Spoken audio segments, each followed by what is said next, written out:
আজ খুব ছোট কিন্তু একটা দামি কথা বলবো। আপনারা যখন আমাকে কল দেন তখন সবাই চান বাবু ভাই পাত্রী যেন উচ্চশিক্ষিত হয়, বিসিএস বা ডাক্তার ইঞ্জিনিয়ার হয়।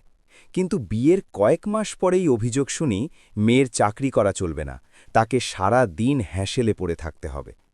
আমার প্রশ্ন হল, যে মেয়েটাকে তার বাবা মা ২২-২৫ বছর কষ্ট করে মানুষ করল, হাজারো স্বপ্ন নিয়ে তাকে ডিগ্রি দেওয়ালো, বিয়ের পর তার সেই স্বপ্নগুলো কেন গলা টিপে মারছেন?